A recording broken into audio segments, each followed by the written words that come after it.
Google's WebMCP works on 3 of the 47 lead gen sites I tested. That's the number nobody at I/O 2026 said out loud. If you run any browser automation, scraping, or enrichment for clients, the announcement everyone called the future of the agentic web is actually a slow-motion kill switch for the stack. Half of you are quietly running on.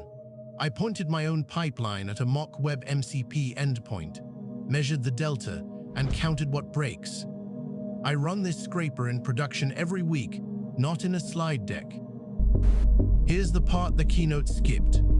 So Google I/O 2026 dropped 3 things worth caring about. If you build anything agentic, WebMCP, the new protocol that lets websites expose a clean interface for AI agents. Built-in AI in Chrome, which now ships Gemini Nano and Gemma 3 on device. And skills in Chrome, which basically turns the browser into a runtime for small task-specific agents. Every dev channel is ranking them. I'm going to rank them differently, because I'm not building a website, I'm running scrapers for clients, and 2 of these updates change the economics of that work overnight. Let me anchor this in real numbers. The lead gen automation I run for agency clients pulls around 4,200 company pages a week for enrichment. Puppeteer stack, rotating residential proxies, roughly $18 a week in proxy cost, plus compute. It works, it's boring, it prints leads. When WebMCP was announced, the pitch was gorgeous. Instead of your agent pretending to be a browser, clicking around a rendered page, waiting for JavaScript, and getting flagged as a bot, the site itself exposes a structured endpoint. Your agent asks for the company profile, the site returns it, done. So I built the test. I took one enrichment flow, pointed it at a mock WebMCP endpoint that mirrored a real target site, and measured. Old Puppeteer path, 26 seconds per page, average. WebMCP path, 2.3 seconds. 11 times faster. 90% less proxy cost on that path, effectively 0, because you're no longer impersonating a browser. You're an authenticated agent making a legitimate call. That's the good news. Here's the part I/O did not mention. Of the 47 target sites my clients actually care about, 3 expose anything resembling a WebMCP endpoint today. 3. The other 44 are LinkedIn-style walled gardens, mid-sized company sites with no incentive to help agents, and industry directories that make money from human traffic. And this is where the threat lives.